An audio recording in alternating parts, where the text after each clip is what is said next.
¿Estamos listos, gente amada, sí o no? Muy bien. Esta semana leía acerca de un extraño fenómeno que suelen experimentar los presos que son encarcelados por un periodo significativo de tiempo. Resulta que cuando quedan en libertad tienen un síndrome que muchos de ellos tienen como dificultades para adaptarse a la vida en el exterior. Se acostumbran tanto a la cárcel y a la manera en que funcionan las cosas tras las rejas que vivir en libertad les resulta abrumador. O sea, están en libertad cuando salen, pero no saben cómo vivir, cómo administrar esa libertad. De hecho, está comprobado que muchos se ven tentados a cometer algún delito menor para violar la libertad condicional y regresar a esas cuatro paredes donde la vida está muy bien definida, donde no necesitan pensar demasiado para tomar una decisión. Se piensa todo por ellos y de alguna forma inconsciente empieza a gustarles ese tipo de vida. Hay una escena en la película Sueños de Libertad, por cierto, que define perfectamente lo que trato de decir. La mayor parte de la película transcurre dentro de la prisión y un tal Reed, interpretado por el genial Morgan Freeman, les explica a los otros reclusos esta misma idea que trato de decirte hoy, ¿no? Con esa voz de locutor ronca y profunda que tiene Freeman. Dice, estas paredes son curiosas. Primero las odias y luego te acostumbras a ellas. Cuando pasa el tiempo, comienzas a depender de estas paredes. No significa que te gusten. Tampoco significa que quieras estar aquí. Pero te acostumbras y luego pasa demasiado tiempo y terminas dependiendo de las paredes de la prisión. Y el resto le dice, claro, sí, amén. Creo que los cristianos del primer siglo experimentaron algo similar a lo que explica Freeman en la película. Jesús quería liberarlos de las cadenas de la religión, quería liberarlos de las cargas de la ley, pero muchos habían tomado la identidad de ser prisioneros, de estar presos. En la cultura occidental, en esta parte del mundo, yo creo que algunos de nosotros, como digo, siempre hemos heredado ese sistema de creencias, hemos crecido con esas cadenas inconscientes y las tenemos incorporadas a nosotros.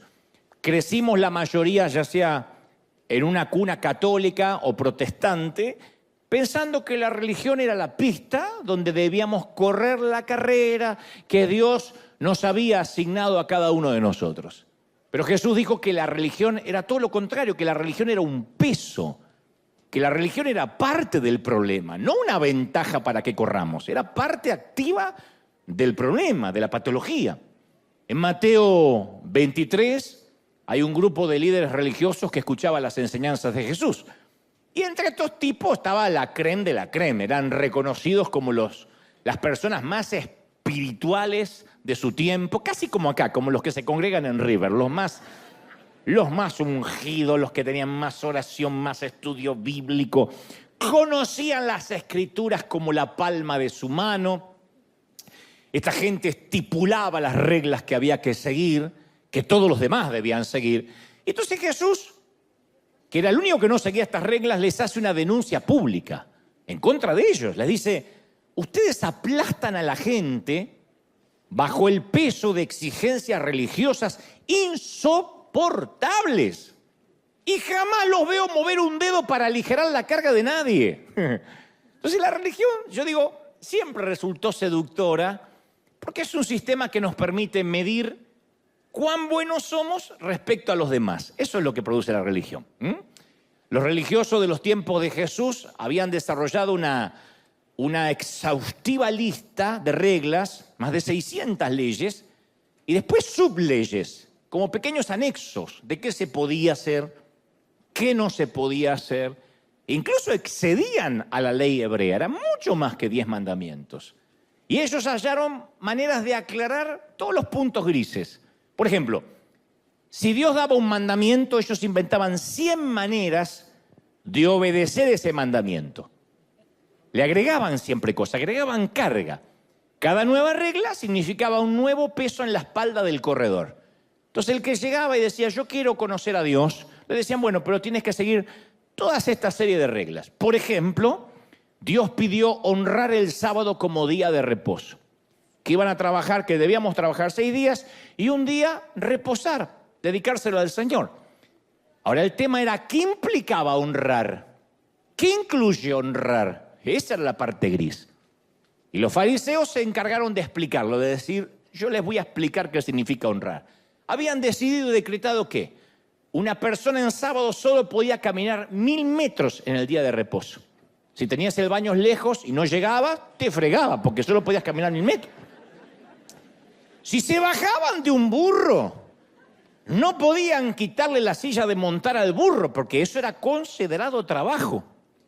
Si una gallina ponía un huevo el sábado, no podían comerlo, porque la gallina había trabajado en el día de reposo. Pobre gallina. No se podía amasar, no se podía hornear, no se pueden unir 2 hilos, separar 2 hilos, coser, escribir, tocar un instrumento, encender y apagar fuego. Actualmente los judíos ortodoxos no pueden cortar papel higiénico el día sábado. Están pensando, ¿y cómo se las arreglan? Yo también. Lo cortan el día anterior. Porque cortarlo es trabajo. Pero yo creo que ir al baño también es un trabajo para algunos. Entonces, el punto era sentirse mejor con uno mismo y poder ser más crítico con los demás. Yo cumplo la ley y veo quién no la está cumpliendo. Eso sucedía en el pasado y sucede en la actualidad. Las personas llegan a la iglesia y a veces los líderes repartimos un montón de pesas para que corran la carrera. Le hacemos la carga más pesada. En vez de hacérsela más liviana, la persona dice, yo acepté al Señor, tengo una nueva vida, ¿qué tengo que hacer? Y le ponemos un montón de reglas que ahora tiene que cumplir porque ahora es cristiano. Hay cosas que no puede hacer, hay cosas que tiene que empezar a hacer, hay cosas que tiene que cumplir. Y tiene que venir a un seminario para bautizarse y otro seminario para aprender la Biblia y no faltar a la reunión de varones o a la reunión de mujeres, según. No puede faltar al ayuno, a la oración, tiene que empezar a buscar al Señor. Entonces, le damos un montón de... Además de lo personal, ¿no? De qué puede, qué no puede hacer, cortar con los viejos amigos, cortar con la fiesta, con la parranda, con el tequila, un montón de cosas. Con el picoso, si el caso es que es mexicano. Y, por ejemplo, la Biblia nos enseña que debemos vestirnos modestamente. Porque ustedes dirán, bueno, pues ya no hacemos eso que si la gallina pone un huevo no lo podemos comer. No, porque nosotros no guardamos el sábado, pero este es un ejemplo. La Biblia dice que debemos vestir modestamente. Y nosotros también interpretamos las zonas grises. Porque la pregunta es, y bueno, ¿y qué incluye modestamente? Bueno, según en cada cultura. Porque si le preguntamos a las personas de Medio Oriente y África del Norte, ¿qué es ser modesto o modesta? Ellos dirían que cualquiera de nuestras mujeres occidentales de sana doctrina, que usan falda larga y muestran su cabello, serían comparadas a una prostituta. Porque en Irak, Libia, Arabia Saudí, Sudán, las mujeres tienen que vestir en público una túnica larga, generalmente negra, hasta los tobillos, un velo para cubrir la cabeza, el cabello, y se le ven únicamente los ojos. La mayoría no sabe con quién se está casando. No sabe si es la chica o el suegro que está disfrazado. Ahora, sin embargo, en Occidente, al igual que los judíos en la época de Jesús, nosotros tenemos que definir qué es vestir modestamente. Es decir, bueno, hay sitios que dicen que las mujeres, por ejemplo, no usen pantalones, que los vestidos no sean muy ajustados, que las faldas nunca estén por encima de la rodilla. Nosotros tenemos que definir las zonas grises, como hacían los judíos. Otro ejemplo, la Biblia nos enseña que no debemos permitir que ninguna palabra corrompida salga de nuestra boca. ¿Cuáles son exactamente esas palabras corrompidas? Porque hay muchas palabras mexicanas, muchas son tan creativos.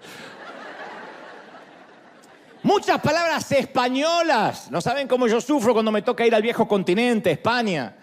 Que para mí son insultos groseros. Son insultos. Y otras palabras argentinas que para mí no significan nada malo.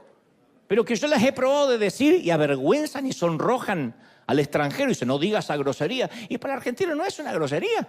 Y lo mismo pasa para el salvadoreño, para el colombiano, para el costarricense. ¿Qué son las palabras corrompidas? Tampoco podemos tomar el nombre del Señor en vano, pero sí podemos decir, ¡ay, my gosh! ¡My goodness! Es decir, podemos cambiar un poquito la pronunciación para poder usar el nombre de Dios en vano sin tener que nombrar a Dios necesariamente. La Biblia dice que guardemos nuestro corazón y ante la duda de todo lo que eso podría implicar, le agregamos cláusulas, le agregamos subcláusulas, añadimos cosas como no mirarás películas con mucha sangre, no escucharás música secular, porque eso es cuidar el corazón. Cuando aparezca una escena erótica o de sexo, adelantarás esa parte de la película rapidito. Puedes escuchar a Taylor Swift y algo de Luis Miguel, pero nunca algo del estilo de Maluma o Bad Bunny, jamás. Que además si lo escuchas es de mal gusto, ¿no? Entonces vamos agregando nuevas cargas a la lista. A ver, no estoy haciendo un juicio de valores de lo que está bien o lo que está mal. Lo que trato es dar ejemplos de cómo cuando la Biblia nos dice algo tratamos de buscar qué quiso decir y definir las zonas gris. Bueno, ¿qué es vestir modestamente? Hay iglesias donde no dejarían entrar a la mayoría de las mujeres que están aquí. Porque dirían, no, con pantalones no, con ese tipo de falda no, porque ellos definen qué quiso decir el Señor con modestamente. Y insisto, si vas a Medio Oriente, todas, ninguna entraría y ninguno de los varones tampoco. Entonces, lo que tratamos a veces de hacer es agregar cositas que nos parecen a nosotros y después las predicamos como si fueran dichas o escritas por el dedo de Dios. Porque para un religioso no hay nada más divertido que revisar las reglas, enmendarlas, agregarles cosas y luego exigírselas a los demás. Entonces la religión nos da esa sensación de superioridad. Como esos tipos musculosos que van al gimnasio con la camiseta ajustada. Porque hay tipos que van al gimnasio para tener músculo y para estar en forma y tener salud. Y otros que van para que los vean. Es una cuestión de hedonismo, de esteticismo. Esos tipos que van así y todo el tiempo y se aceitan todo el tiempo y están así y pasan al lado y se miran. Están enamorados de ellos, se aman.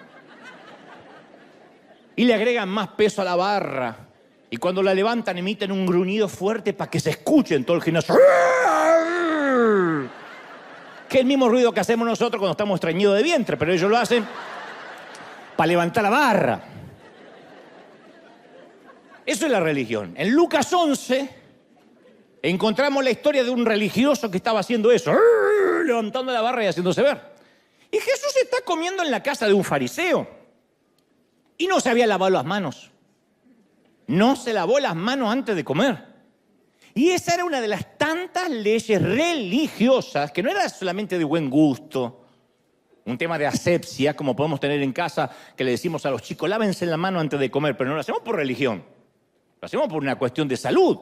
Bueno, acá era un tema religioso. Habían inventado y se lo habían impuesto al pueblo, que no se podía comer con manos inmundas y que Jesús no se lavara las manos antes de comer no era un descuido accidental, ni que se olvidó. Conociendo a nuestro Señor, estaba provocando al tipo de la musculosa.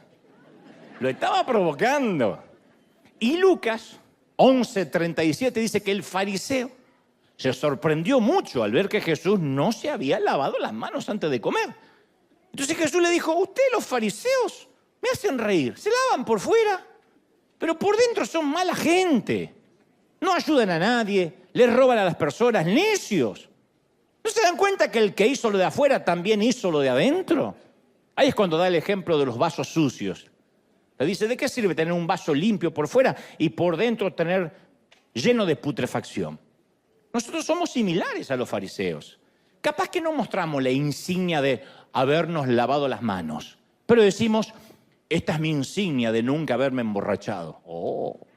Esta es mi insignia de que yo nunca probé el cigarrillo. Esta es mi insignia que yo nunca tuve sexo antes del matrimonio. Esta es mi insignia que yo paso tiempo a solas con el Señor. Esta es mi insignia de que soy una persona de ayuno. Esta es mi insignia que tengo una familia perfecta. Y en realidad, cada vez que alardeamos de nuestras insignias, tendríamos que devolver la insignia de la humildad, que es una de las que más nos gusta alardear y mostrar, ¿no? Pero los fariseos convirtieron la santidad en una competencia religiosa de levantamiento de pesas. A ver quién puede levantar más carga, quién puede soportar más peso. Y Jesús, insisto, vino a quitarnos el peso y la religión de encima. Me encanta una versión de la Biblia, El Mensaje, cómo parafrasea las palabras de Jesús en Mateo 11:28, porque dice, ¿están cansados? Dice el Señor, ¿están cansados de la religión, de las cargas? Vengan a mí, vengan y recuperarán su vida. Y yo les voy a enseñar a descansar de verdad. Caminen conmigo, trabajen para mí, vean cómo lo hago yo. Aprendan que los ritmos de la gracia nunca son forzados. Háganme en compañía y van a aprender a vivir viajando libres y ligeros. Ese es nuestro Señor, maravilloso, ligero, libre. Yo pensé que alguien iba a celebrar más fuerte, que eso es maravilloso, es la mejor noticia. Venid a mí todos los trabajados, cargados, y los haré descansar. Los haré descansar. Nadie puede ser santo y cansarse de ser santo. Y si se cansa es porque está siguiendo las reglas. Y tarde o temprano terminamos cayendo en las comparaciones odiosas con el resto. Como no las podemos seguir, decimos, bueno, pero es que yo no soy tan pecador como el otro. Ese es el tema, ese es el punto. La religión hace eso. Nos pone reglas a todos. Todos pensamos que las vamos a poder cumplir. Cuando fallamos decimos, bueno, pero no fallé tanto como aquel. Por eso, dicho esto, este es el punto principal del mensaje. La Biblia narra que las multitudes seguían a Jesús para escucharle. La palabra que se traduce como multitud o multitudes, en realidad significa gran grupo de personas sin identificar. No sabemos quiénes eran, pero eran multitudes. Y yo pensaba esta semana que a lo largo de mi ministerio o de mis años de oratoria en público, yo aprendí algo sobre todos los grandes grupos de personas sin identificar que llegan a escuchar su palabra. Lo primero que uno aprende como predicador o conferencista, que la mayoría de la gente que viene a escuchar un mensaje, incluyendo hoy o en casa, carga con muchísimo peso de dolor, con sueños hechos trizas, hechos añicos. Reunir personas, reunir historias tristes, siempre.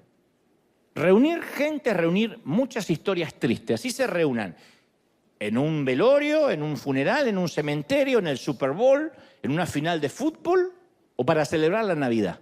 Si hay un grupo grande de gente, hay un montón de historias tristes, de gente que disimula, que finge, que no muestra lo que le está pasando, pero son historias tristes. Esto es algo que siempre yo noto cada vez que me pongo de pie para transmitir un mensaje aquí o en el resto del mundo. Y cuando digo historias tristes, no me refiero a un mal día en la oficina, en la cafetera no te anduvo, o nos rayaron el auto, se nos mojó el celular, o agarramos mucho tránsito de regreso a casa. No, yo hablo, porque esos son incidentes molestos que nos pasan a todos, que sabemos que pasan los días y serán anécdotas menores y hasta motivos de risa, que se nos mojó el celular, gracias a Dios, porque entonces me decidí a comprar el otro.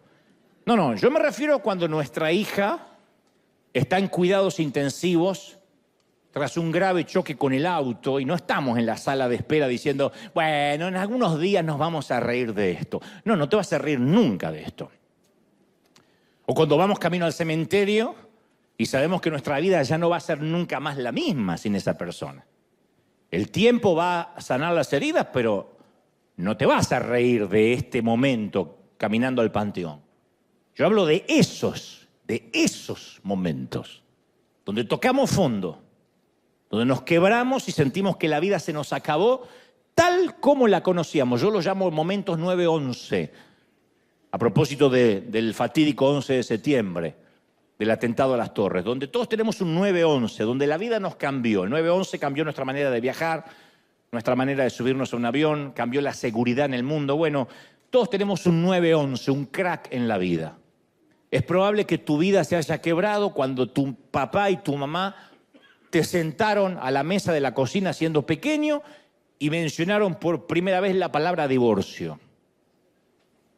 O cuando recibiste ese llamado para avisarte que tenías que ir urgente al hospital porque había habido un accidente y no te podían dar más datos. Eso es un 911, un crack. O aquel mensaje de texto que no tenías que haber visto en el que descubriste que tu cónyuge tenía una aventura. O tal vez tu jefe que ese viernes te llamó y te dijo que iban a prescindir de tus servicios. Como dicen los gringos, te vamos a dejar ir. Pues yo no quiero irme, pero te vamos a dejar ir. Entonces, yo estoy consciente que cada vez que predico, estoy hablándole a todas esas historias tristes, en principio, a priori, de los demás. Es probable que ahora mismo a mi izquierda estén los padres cuyo hijo lucha contra el cáncer. Más al fondo, por ahí debe estar la viuda que no quiere volver a una casa vacía después del servicio y que pide a gritos sentirse amada otra vez. A mi derecha es probable que esté el joven que acaba de abandonar el centro de rehabilitación por tercera vez y está luchando con toda su familia, y no es algo que nos vienen a contar, pero están acá. Y detrás está esa pareja que no saben si continuar juntos o aquí atrás, pero no dejan de pensar en cómo eso va a afectar a los niños. Entonces, cada vez que yo me paro a predicar, soy consciente de todas esas historias, aunque no las conozca personalmente. Yo no puedo venir acá a empoderarlos, a gritarle que confiesen que todo está bien, en el nombre de Jesús, repita conmigo, porque eso es insultar a priori vuestra inteligencia. Segundo es subestimar lo que te está pasando. Entonces, el día que yo me olvide en mi llamado lo que significa estar al otro lado del mostrador, en los zapatos del otro, ese día el mensaje que considero Dios pone en mi corazón va a perder efectividad y va a perder peso. No va a significar nada, me voy a convertir en un coach, en un motivador, porque no estoy consciente de lo que es estar del otro lado. Dicen que el gran escritor y ganador del Pulitzer, y aparte Nobel de Literatura, Ernest Hemingway, hizo una apuesta. Resulta que apostó en un bar con un grupo pequeño de escritores que podía inventar un cuento triste en tan solo 6 palabras. Él dijo, yo puedo inventar una historia triste, un cuento, en tan solo 6 palabras. Dijeron que no lo podía hacer, él tomó una servilleta y escribió, vendo zapatos de bebé sin usar.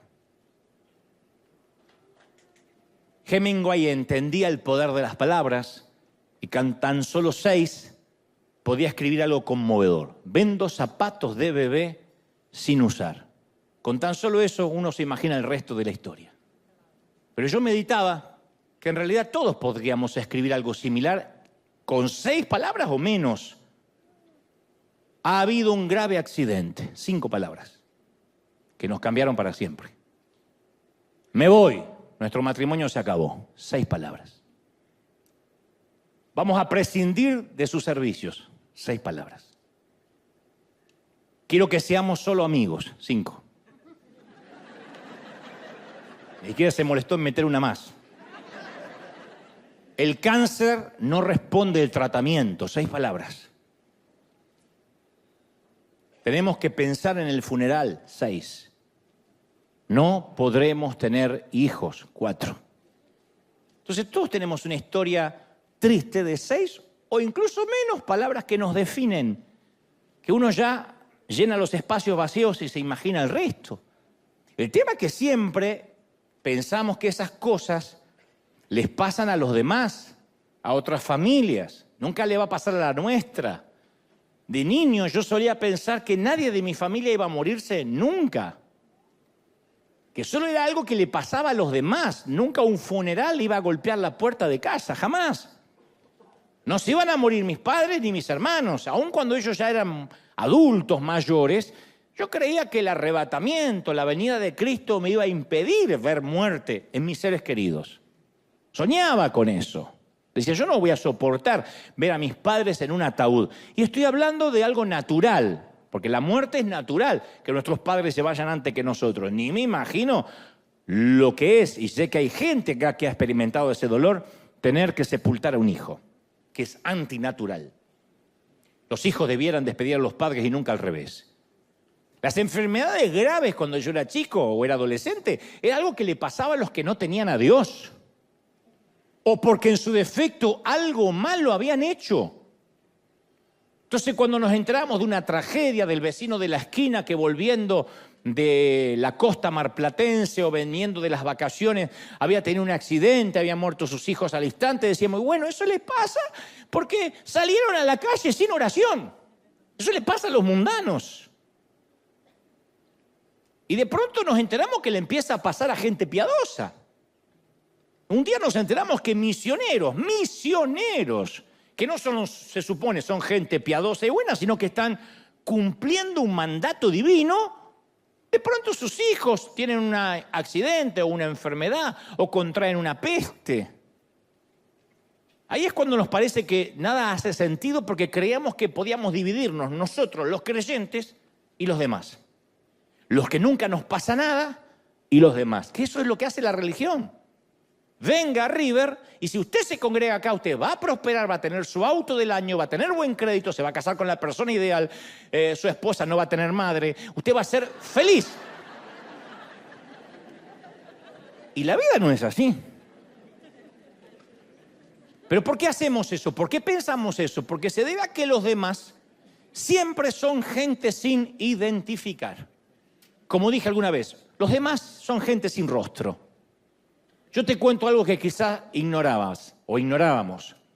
Cada año mueren de hambre 15 millones de niños en el mundo, en el globo. Son 40.000 niños por día. Un estadio repleto de niños se muere por día.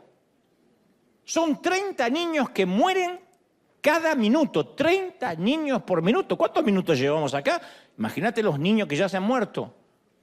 Y este no es el problema. El problema es que no sabemos cómo se llaman ni quiénes son. Lo único que conocemos son las cifras. Y como dijo alguien, las cifras insensibilizan. Las cifras son solo estadísticas. Cada 21 segundos muere un niño por haber tomado agua contaminada o en su defecto por desnutrición. ¿Alguno de nosotros no pudo dormir anoche pensando en eso? ¿Alguno se fue preocupado y dijo, yo no puedo estar mirando Netflix o, no sé, comiéndome una pizza, o yéndome a la cama, cuando en este momento cada 21 segundos muere un niño por tomar agua contaminada? ¿Alguno de nosotros nos quitó el sueño? No. Para ser honesto, no. Debería, sí, pero no nos quita el sueño. ¿Por qué? Porque ninguno de ellos es nuestro niño. Pasa allá lejos. Había un periodista argentino llamado García, que decía que fue el que fundó un importante multimedio en Argentina, Crónica, para los que son de allí, que él decía, en el periodismo existe solo la teoría de la proximidad. La teoría de la proximidad es que entre dar una noticia de una bomba en Medio Oriente que dejó un montón de víctimas o que hay ratas bajo tu tapete, la gente va a preferir saber primero esto último, porque es tu tapete y son tus ratas. Lo demás es una bomba que sí, pobre gente, pero está allá lejos. Aparte es un problema de los demás. A lo que a nosotros nos quita el sueño es que escuchamos que había ratas caminando en las paredes. Eso nos quita el sueño, ¿no? Que hay una bomba en Medio Oriente. Eso pasa lejos.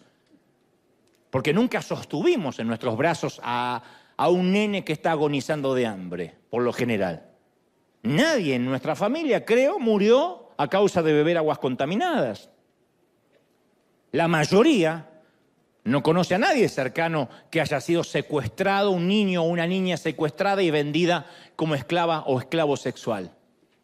Sabemos que eso pasa, pero por lo general no nos ocurre a nosotros. Entonces es muy fácil ignorar el sufrimiento cuando no se tiene un nombre, cuando no se tiene un rostro, cuando le pasa a la otra gente, que seguramente no deben tener a Dios en el corazón.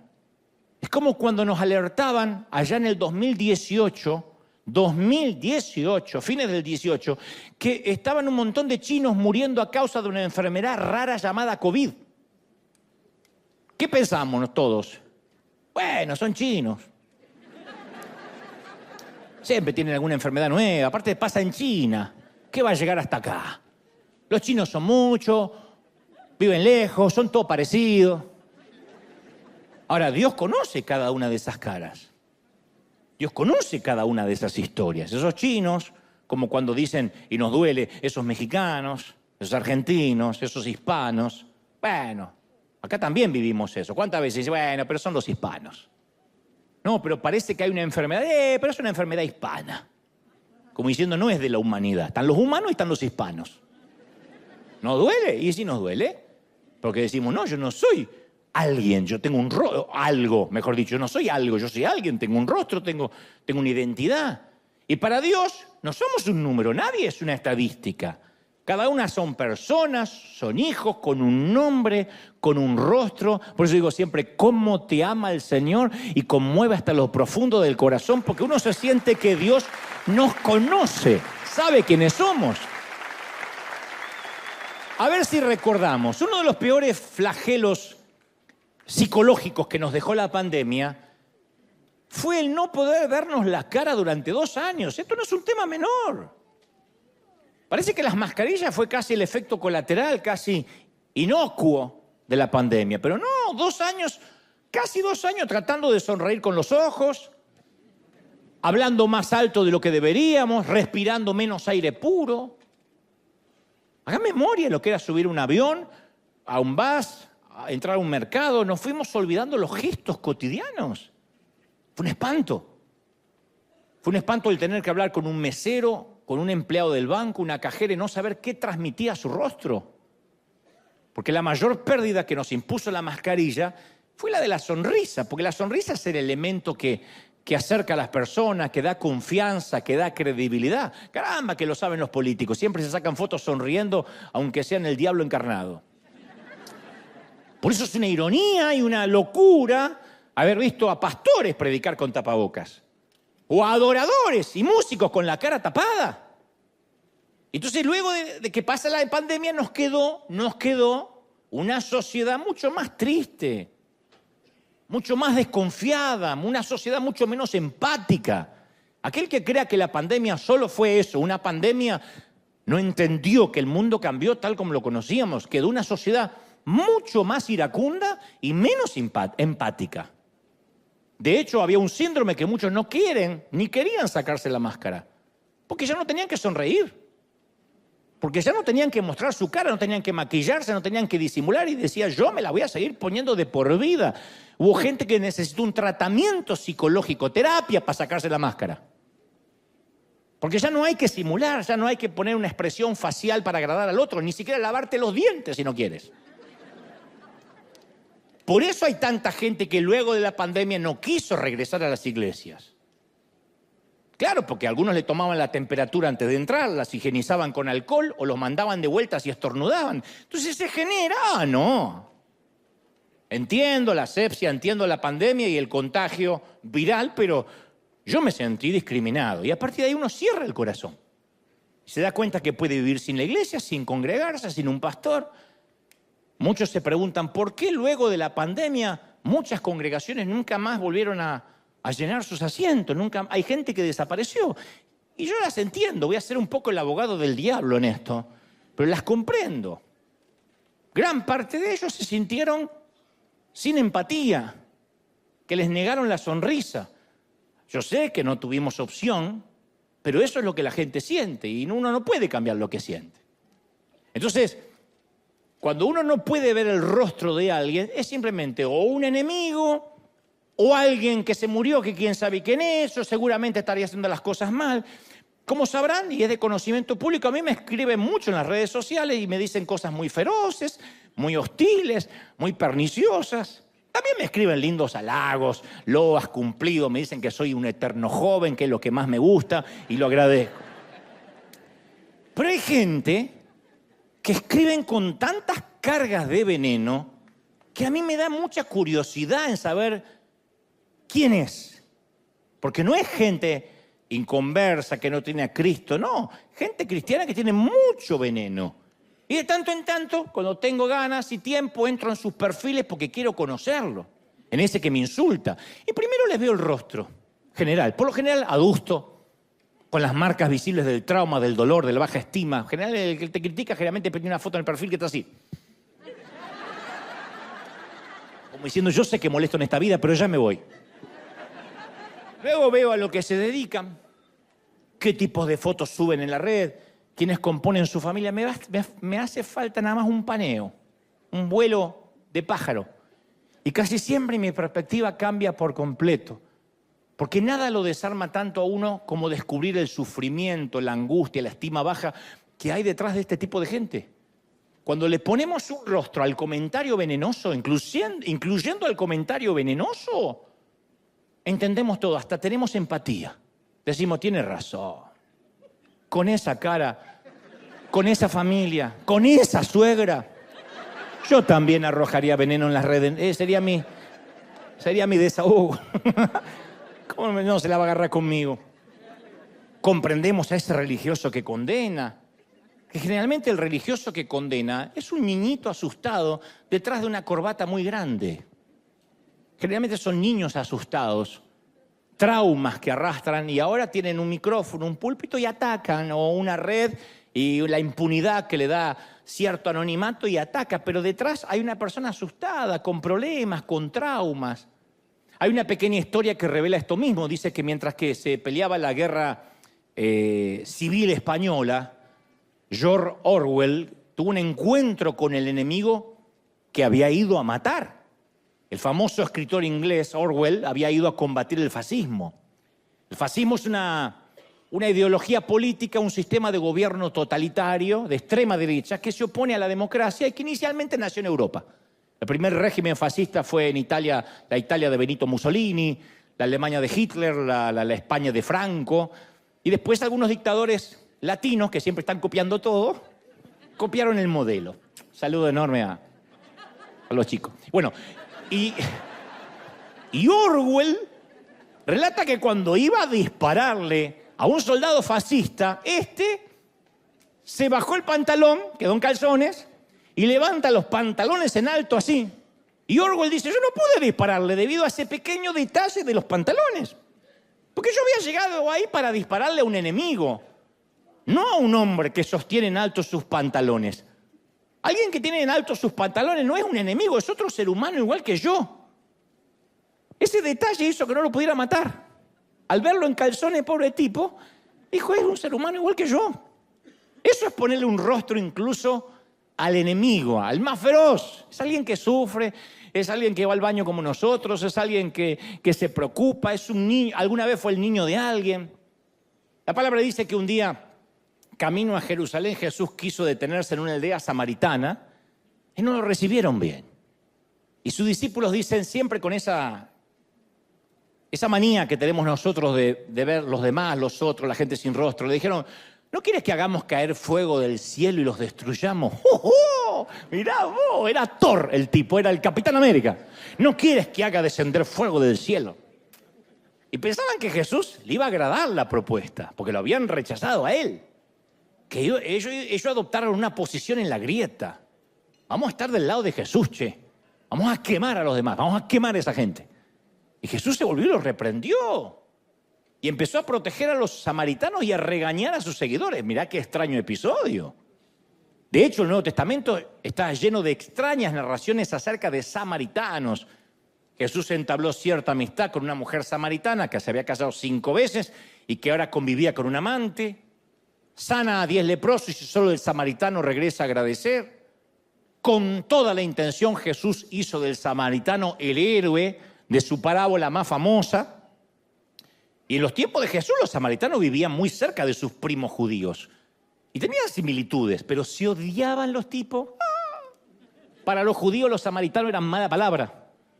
Y el Evangelio de Juan nos explica que los judíos no tenían nada en común con los samaritanos. Y yo digo siempre, por sorprendente que parezca, yo he descubierto que los grupos más cercanos tienen las enemistades más fuertes. Nosotros es muy raro que tengamos una enemistad fuerte con japoneses, con un árabe, pero con otro hispano. Siempre digo, ¿cuál es el peor enemigo de un hispano en migraciones? Otro hispano. Yo cometí el error hace 30 años, decía, no me voy a poner en la fila del gringo, mejor me pongo en la fila del hispano, este mexicano me va a ayudar. Tu abuela era el Chompiras. ¿Y por qué viene? ¿Y que me está mintiendo? Y yo veía al gringo que hacía, next, Digo, ¿por qué no fui con ese hueso colorado? Me vengo con este. De alguna forma la gente que somos parecida, generalmente se genera más rencilla. Mucho más que dos grupos opuestamente distintos. Cuando los fariseos querían insultar y ofender a Jesús, decía, ¿no tenemos razón, Jesús, en decirte que eres un samaritano y estás endemoniado? Y Jesús rechaza la acusación de estar poseído, pero no dice nada con el insulto racial. Él dice, no estoy poseído, pero nunca se defiende con eso de que eres un samaritano.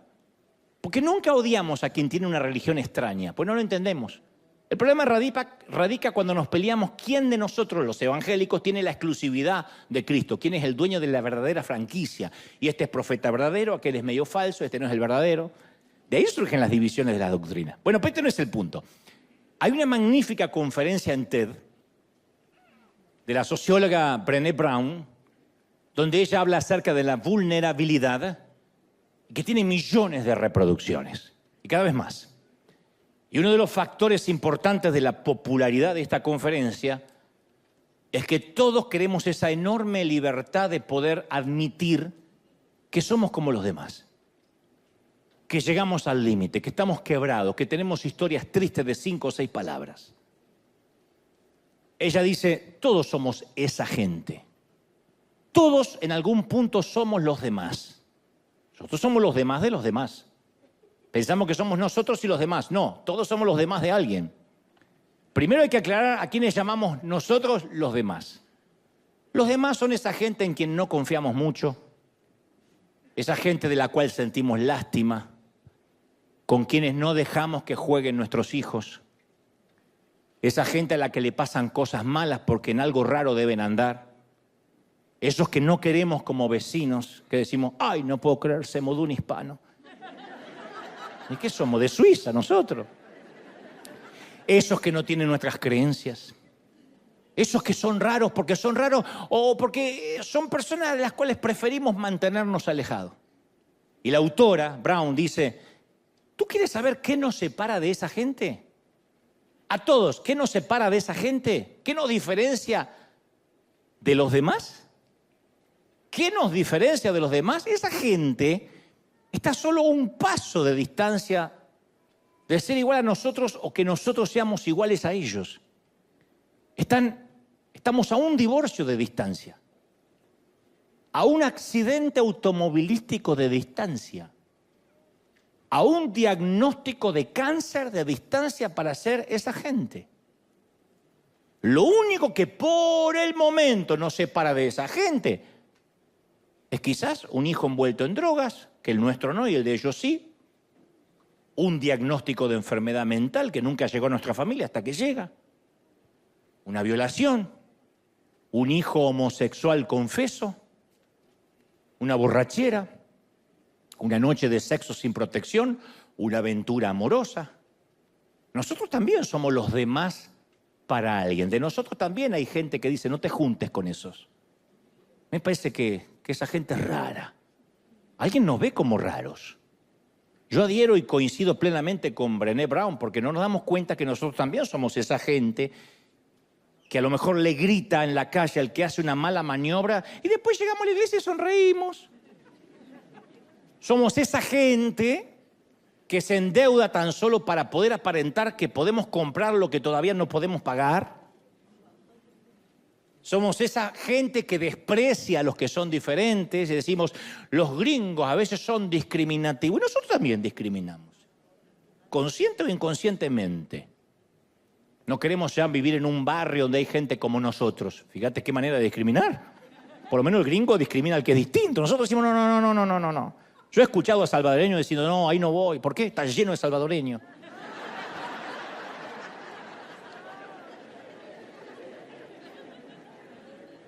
Somos esa gente que en ocasiones visita sitios que no debería ver en internet para luego borrar el historial con vergüenza. Somos esa gente que trabaja 15 horas por día para mantener un estilo de vida que nunca tenemos tiempo ni siquiera para disfrutar. Somos esa gente con puertas rotas de un puñetazo o descolgada de sus bisagras porque un día las cerramos violentamente en un ataque de ira. Somos esa gente que se pasa 3 horas en las redes sociales tratando de convencer a los demás que nuestras vidas son mejores que las de ellos. Y no nos damos cuenta que estamos tan quebrados como los demás. Que la religión es la que hace que nos pongamos en la vereda de enfrente. Pero somos esa gente. No somos nosotros y los demás. Todos podemos tener el mismo accidente, el mismo hijo que nos confiesa lo mismo, descubrir una infidelidad, todos. Pero nosotros nos solemos poner en otra vereda, no solo por razones religiosas, sino también a veces por etnia, por una cuestión de cultura, de raza, para diferenciarse por lo menos del otro. Y el punto es que estamos conscientes que somos pecadores, pero siempre nos parece mejor demostrar que existen peores pecadores que nosotros. Eso nos da una sensación de, bueno, yo no puedo cumplir la ley, pero hay otros que la pueden cumplir menos. Capaz que no nos vestimos tan modestamente, pero bueno, existen mujeres que vienen a la iglesia que visten mucho peor que yo, y esa sí parece una cabaretera. No tenemos el matrimonio perfecto. Ay, pero yo conozco parejas que tienen problemas gravísimos, que él hasta le pega a ella.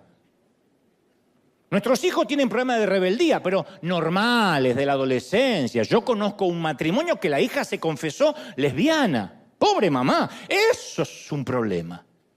Siempre estamos viendo que los demás están peor. O sea, estamos quebrados, pero en lugar de correr al Señor y decir, yo tengo este problema, nos pasamos la vida como el fariseo diciendo, menos mal que no soy como los demás. En vez de decir, sé propicio de mi pecador. Pero buscamos siempre gente que esté peor y en comparación no nos hagan sentir tan quebrados. Y de ese modo ya no somos esa gente. Al menos no somos como los demás. Hay una famosa canción de Alberto Cortés que justamente se llama Los Demás. Tiene una letra maravillosa, no la voy a cantar, pero le voy a parafrasear la letra, que dice, nunca estamos conformes del quehacer de los demás. Y vivimos a solas, sin pensar en los demás. Como lobos hambrientos acechando a los demás. Convencidos que son alimento los además. Los aciertos son nuestros y jamás de los demás. Cada paso es un intento de pisar a los demás. Cada vez más violento es el portazo a los demás. Las verdades ofenden si las dicen las demás. Las mentiras se venden cuando compran los demás. Así somos. Entre paréntesis decimos, no puede ser que en mi país hayan votado a fulano de tal. Nosotros también hubiésemos votado lo mismo. Pero parece que las mentiras las compran los demás, nunca nosotros. Somos jueces mezquinos del valor de los demás, pero nunca permitimos que nos juzguen los demás. Y Alberto Cortés dice, apagamos la luz de aquel que por amor a los demás encendió en una cruz el que murió por los demás. Donde estemos nosotros nos importa que se frieguen los demás. Condenamos la envidia cuando envidian los demás. Mas lo nuestro es desidia, que no entienden los demás. Y nos creemos selecto entre todos los demás y olvidamos que somos los demás de los demás. Que tenemos el lomo, como todos los demás, que llevamos a cuestas, unos menos y otros más, vanidad y modestia, como todos los demás. Y nos olvidamos que somos los demás de los demás. En algún momento pensamos que a nosotros no nos va a pasar, que nosotros nunca vamos a sufrir con nuestro hijo como ellos con el suyo. En algún momento decimos, nosotros criamos bien a los nuestros, no como esa que no los crió. En algún momento pensamos o sugerimos, yo soy más espiritual y esta tentación a mí no me mueve un pelo. Y un día nos encontramos en el mismo barro. Y esa necesidad de no vernos como esa gente nos ha vuelto maestros de la mentira, expertos en cubrir el dolor, adictos a los medicamentos, esclavos de la deuda de la tarjeta de crédito, seguidores de la moda pasajera, partícipes de la soledad, miembros del club de la hipocresía. Y porque a veces no queremos darnos cuenta que la única solución es decir, Señor, yo estoy quebrado, yo no soy diferente a nadie, yo soy como todos los demás, yo estoy quebrado. Cuando vemos por internet y descubrimos un ministro o alguien que nos enteramos que cayó, que cometió un error, decimos, mirá cómo puede ser, esto avergüenza el evangelio. Nosotros también lo avergonzamos, nada más que a lo mejor no somos tan públicos. Pero si tu vida fuera pública, a lo mejor avergonzarías también el Evangelio. Y mucho más que esta gente. Entonces, ¿qué nos queda? Estar quebrados, es lo que pide el Señor. Y por quebranto me refiero a reconocer que necesitamos ayuda. Que somos pobres en espíritu, bienaventurados los pobres en espíritu, y que no tenemos nada para ofrecer. Y en nuestra cultura eso es algo muy difícil. La gente paga fortunas para ir a seminarios para que los empoderen, nunca para que los quiebren. Hagan un seminario que digan quebranto. No va nadie, ni la suegra del tipo que predica. Van para que los empoderen. Empodérate, empodérate, mujer. Mujer, empodérate. Así, pero... Y salen empoderadas las Dora, las exploradoras, las profetas, las exploradoras. Y los tipos también, ¿no? El Señor te va a empoderar. Y el Señor nunca habla de eso, habla de quebrarnos. El quebranto nunca va a ser trending topic en Twitter. Nadie lo incluye en su currículum vitae y no es una estrategia de negocios. Nadie dice, yo estoy quebrado. Nadie. Pero es la única esperanza que Jesús nos ofrece. Estamos quebrados, rotos, hechos trizas. Por eso venimos a la iglesia. La buena noticia es que Dios repara al que está roto. Toma a los olvidados, los subestimados, los marginados, los descartados, los dañados, los destruidos, ¿sí o no? Y entonces hace surcir, cose lo que Él puede hacer. A Dios le encanta tomar lo roto y transformarlo en algo hermoso. En el mundo físico, las cosas rotas, ¿qué hacen? Pierden su valor. ¿Qué hacemos con un vaso roto? A la basura. Con un plato roto, a la basura. Un mueble roto, a la basura. Las fallas, las rajaduras, las roturas son fatales en el mundo físico. En el mundo espiritual sucede lo contrario. Lo quebrado es precioso. La gente quebrada es la que revela la belleza y el poder de Dios. Si uno no está quebrado, uno no puede revelar nada. Porque uno se interpone en lo que Dios quiere transmitir y en lo que Dios quiere fluir. Si yo en lugar de decir estoy quebrado y también estoy como la mayoría y como ustedes, me pongo en superhéroe, yo creo que nadie me aguantaría. Si yo dijera, yo les voy a contar que yo soy un hombre de oración y vengo de ayunar 40 días y ahí en el monte se me presentó Elías y me dijo, Dante, le digo, sí, Elí. Y empezó. Hay gente que compra eso, ¿eh? Hay gente que dice, ay, qué siervo de Dios. Cuando pasó vi 2 ángeles que le iban llevando el saco. Hay gente que compra eso. Porque para que haya timadores, hay gente que le gusta que le mientan. Pero no es real. Por eso uno después se decepciona tanto cuando ve que estos tipos, que nosotros viajábamos en Uber y ellos en carro de fuego, resulta que son tan humanos como nosotros o como el resto. En Jeremías 18:4 el Señor envía al profeta Jeremías, al libro que llama su nombre, a la casa de un alfarero y que espere instrucciones. Y al llegar, Jeremías ve a un alfarero que trabaja con su torno mezclando el agua y la arcilla y que forma una vasija mientras que va girando. Y se ve que en un momento sus dedos fallaron y se encontró con una vasija defectuosa que nadie querría comprar. Y mientras que el profeta miraba al hombre, deshizo la vasija toda y volvió a moldearla de nuevo, dice la Biblia, según le pareció mejor. Y entonces recibe las instrucciones del Señor. Dijo, pueblo de Israel, ¿acaso no puedo hacer con ustedes lo mismo que este alfarero hizo con el barro? Ustedes son en mis manos como el barro en las manos del alfarero. Y decimos, qué bonito, y hasta los cantamos. Yo quiero ser, cantamos cuando éramos jóvenes, Señor amado, como el barro en las manos del alfarero. Decía, toma mis manos y hazla de nuevo. Toma mi vida. Yo quiero ser, decíamos, yo quiero ser un vaso nuevo. Y lo cantamos. Yo quiero ser, decíamos, Señor amado. Y las profetas decían, como el barro del alfarero. Toma mi vida y hazla de nuevo.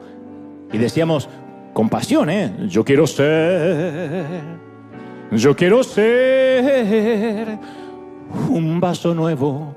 La imagen de Dios sentado con el alfarero de fondo, mirando la vasija defectuosa y negándose a descartarla. El alfarero hizo según le pareció mejor, con la misma porción de arcilla, con las mismas grietas, pero hecha nueva. Esta es mi oración. Señor, toma mis partes rotas. Yo quiero ser un vaso nuevo, según te parezca mejor. No lo que yo opine. ¿Por qué no nos construimos de esta manera? No, haz lo que te parezca mejor. La cuestión es, porque el Señor lo va a hacer, quieras o no, querramos o no, nos va a desarmar y nos va a volver a armar. El tema es si estamos dispuestos a que se nos vean las grietas, que se nos vean los hilos. Porque la religión hace que no se nos vean los hilos. Que el que menos muestra los hilos del titiritero parece más espiritual, más independiente. Más ora, más sigue las reglas. Y el tema es que se vean las grietas.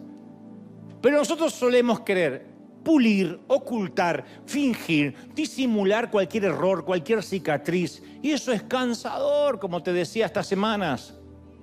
Dios mira nuestro quebranto como la técnica del kintsugi, que es un proceso de restauración de cerámica que surgió en el Japón en el siglo IV.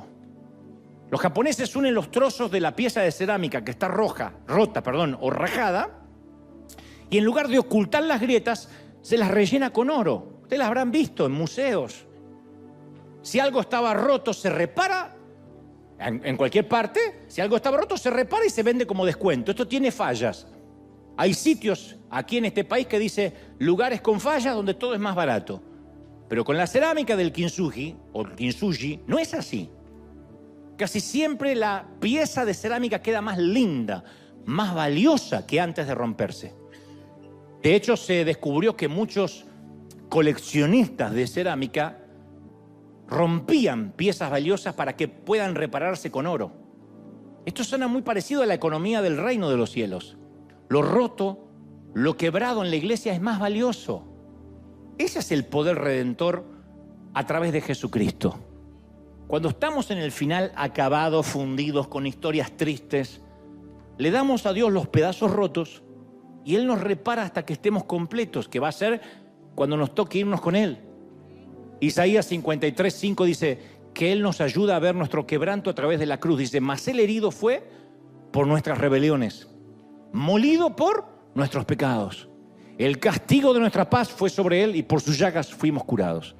Y la palabra herido se refiere a los hematomas, esas marcas de color azul que crean los vasos sanguíneos cuando se rompen. Y el término curados proviene de la raíz que significa reparado, enmendado, hecho entero por completo. Entonces Isaías está diciendo que somos hechos nuevos únicamente creyendo que Él ya fue quebrantado. Pero para ser hecho nuevo uno tiene que decir estoy quebrado, no soy mejor que los demás, soy mejor que el resto.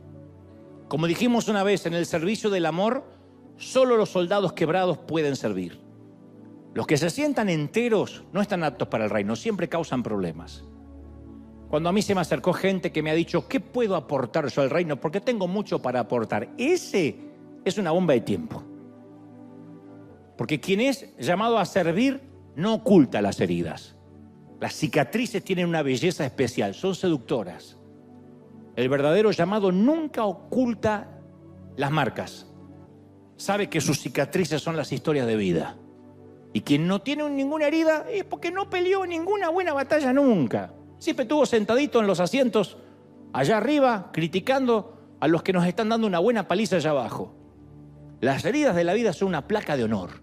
Muestran que no te retiraste, que no te rendiste. Y es el mismo Señor quien, de una vasija quebrada y rota, forma una nueva obra valiosa de oro. Lo roto, lo quebrado, siempre es más valioso en sus manos y fundamentalmente, mis queridos, nos demuestra que también somos esa gente que al fin y al cabo somos los demás de los demás. Eso somos.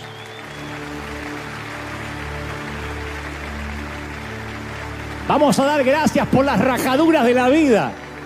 Vamos a dar gracias con un aplauso por las rajaduras de la vida, por las cicatrices, por las heridas.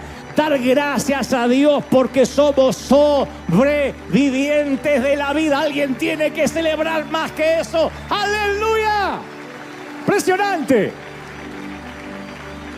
Y vamos a vivir en libertad, ¿sí o no? Eso somos. Hace poco alguien decía, no puedo creer que en River estén haciendo apología del pecado, de estar quebrados, de estar rotos, y eso va a ocasionar libertinaje. No, eso ocasiona libertad. Porque donde está el Espíritu de Dios, hay libertad, libertad para sanar, libertad para cicatrizar. ¿Sí o no? Libertad para sanar. ¡Qué lindo! Libertad. ¿Cómo te sientes mal? Ayúdame. ¿Cómo estás? Triste, pero sé que voy a salir. Qué lindo vivir en libertad. Qué lindo no tener que ponerse como modelo. No saben la libertad que da eso. No saben. Como decía hace unos domingos atrás, Dante, perdiste tu humildad. ¿Cuándo dije soy humilde? ¿Cuándo?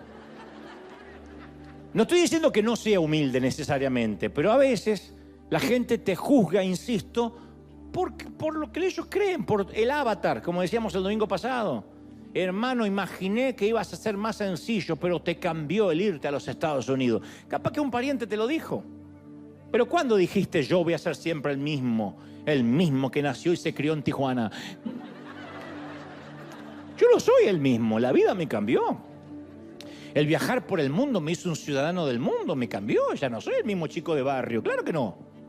Recuerdo con añoranza, con nostalgia donde nací, pero el mundo me ha dado más, el viajar me ha dado más cultura, me ha preparado, ha abierto mi mente, entiendo, ensanché mi mente y entiendo cómo viven otros. Trato de ser más empático cada vez. Claro que no soy el mismo hombre que hace 30 años atrás. La vida me cambió. Las cicatrices me marcaron. Y eso es algo que uno tiene que celebrar. Celebrar la diversidad, no la uniformidad. Celebrar que somos distintos, que cada uno se peleó en la vida como pudo, como nuestros padres. Hicieron lo que pudieron. Pobrecitos, la mayoría sin estudios, sin preparación, algunos analfabetos, pero criaron hijos y pusieron hombres y mujeres de bien en la vida a duras penas, partiéndose el lomo. Bueno, nosotros somos la generación que también hacemos lo que podemos. No somos perfectos, nunca nos ponemos como modelo. Jamás recuerdo alguna vez que hemos dicho River es el modelo de iglesia para el mundo. Siempre decimos somos una visión de las tantas. Celebramos los que tienen seminario bíblico toda la semana, celebramos los que la música es importante, celebramos a aquellos que predican sobre el Apocalipsis. Nosotros somos evangelismo y salir al mundo, no porque descubrimos la pólvora, porque somos una visión, no la visión y la única, una de tantas. En McDonald's se comen hamburguesas y en el negocio de pasta se comen ñoquis. Aquí hay un menú. Y ese es el que sostenemos, el que nos enfocamos, el que vamos a defender, porque es nuestro llamado. No somos mejores, no somos peores, pero fundamentalmente somos como los demás. Nunca nos ponemos de ejemplo, somos gente rota. Aquí no viene la gente buena va a Lakewood, la gente buena va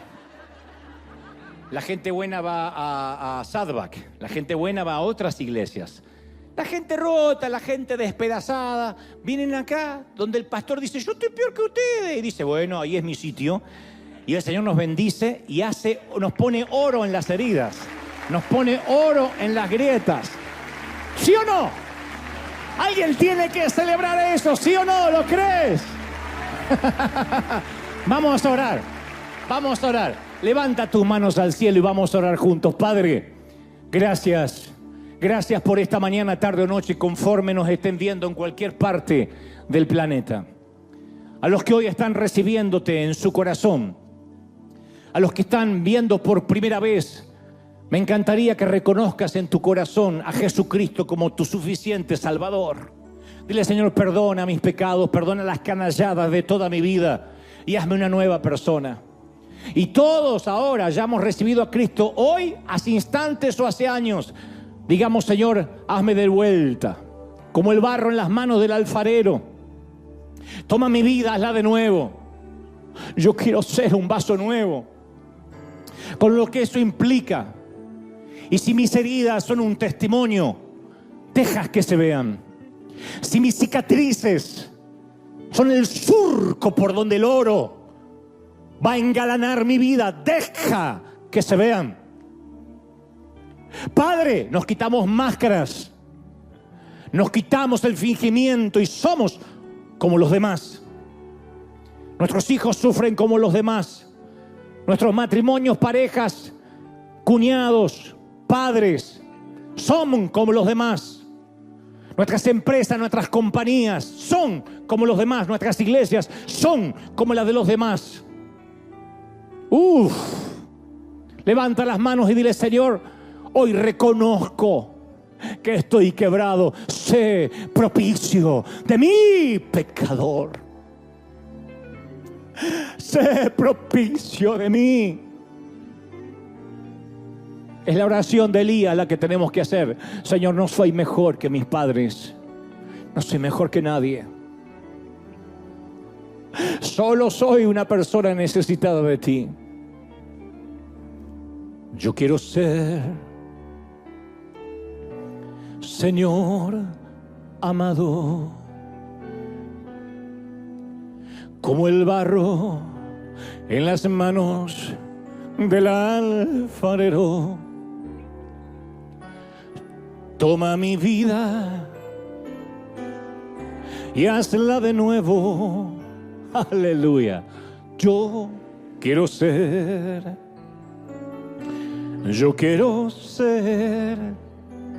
de verdad un vaso nuevo.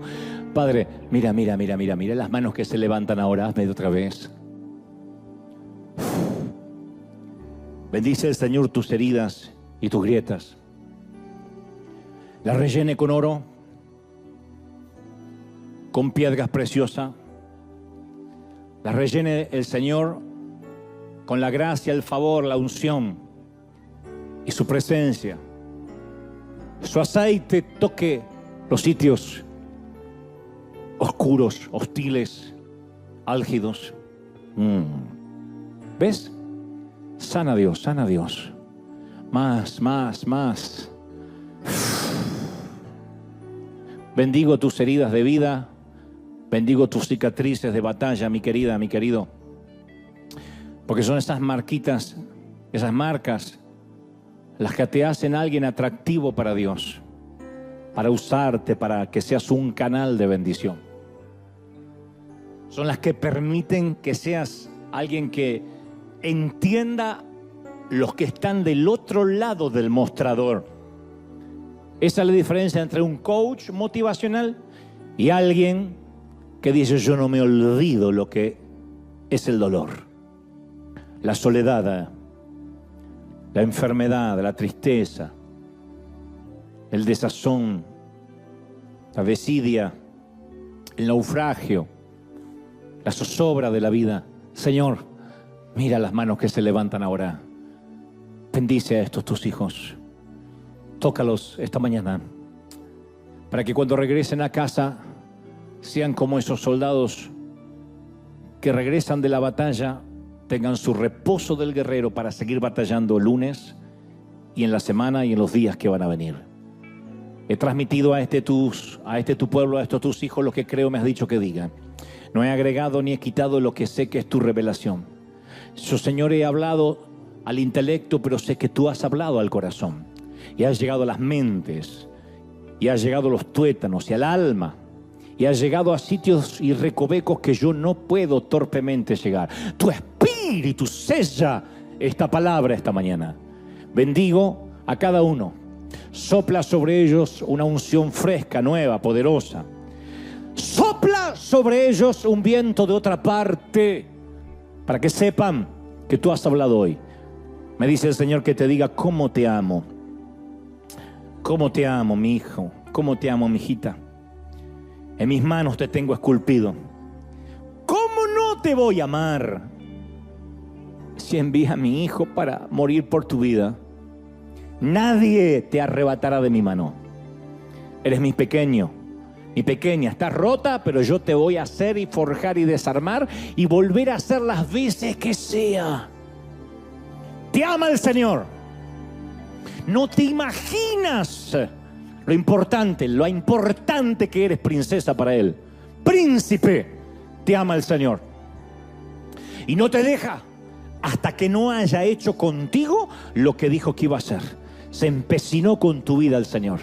Te va a desarmar y armar, desarmar y armar hasta que seas esa vasija con grietas de oro, de metal precioso. Y Dios dice, yo lo formé. Solo los soldados heridos pueden servir. Yo te elegí. Yo te puse nombre. Te di ministerio, te di llamado. Cree. Padre, gracias por esta mañana. Gracias por este momento. Gracias por esta unción, por tu presencia, por tu gloria.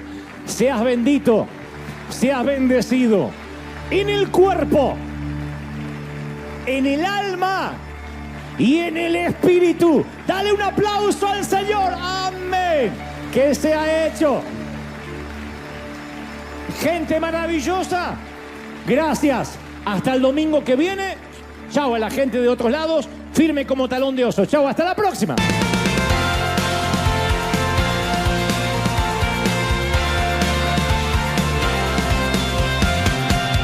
Apareciste una noche de soledad, abandonado y perdido te reconocí. Tu voz diciéndome no temas, yo estoy aquí.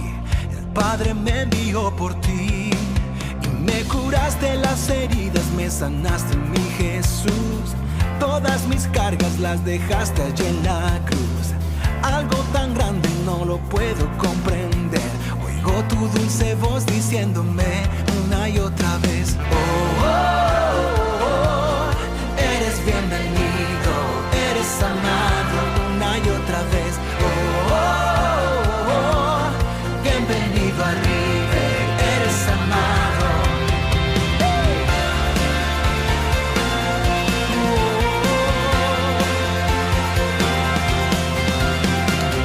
Apareciste en una noche de soledad, abandonado y perdido te reconocí. Tu voz diciéndome no temas, yo estoy aquí.